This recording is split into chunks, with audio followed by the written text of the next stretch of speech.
Selamat pagi, saudara, kembali berjumpa di Sapa Indonesia Pagi di segmen Kompas Bisnis. Pagi ini saya Paskalis Siswari. Saudara, hari ini 4 Oktober 2023 tepatnya nanti jam 5 sore akan jadi batas waktu para pedagang di TikTok tidak boleh lagi berjualan dan juga bertransaksi. Menteri Perdagangan Zulkifli Hasan menyatakan pihak TikTok sudah bersurat padanya dan menyatakan akan patuh mengikuti aturan di Indonesia. Mendak membolehkan TikTok berjualan kalau TikTok membuat platform khusus e-commerce. Larangan ini dikeluarkan 1 pekan setelah revisi Permendak nomor 50 tahun 2020 diterbitkan. Ada keranjang kuningnya tadi saya... Tapi dia udah bersurat.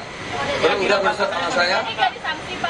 Bahkan ya jelas dong kalau sudah masih batal kan. Tapi sudah bersurat. Patuh ikuti peraturan Indonesia. Karena kan dia boleh saja, bukan nggak boleh. Kalau mau bikin e-commerce kan tinggal bikin majukan aja. Perusahaan boleh kan dia boleh, tapi nggak boleh satu.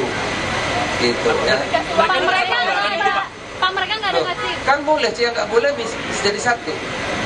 Jadi sosial media, sosial commerce, e-commerce jadi satu, itu yang nggak boleh. Merespon peraturan pemerintah untuk memisahkan kegiatan berjualan di media sosial dan e-commerce, tim TikTok Shop membuat pernyataan tertulis. Prioritas kami adalah tetap mematuhi peraturan perundang-undangan yang berlaku. Oleh karena itu, kami tidak akan lagi memfasilitasi transaksi e-commerce di TikTok Shop Indonesia mulai tanggal 4 Oktober 2023 pukul 17 waktu Indonesia Barat.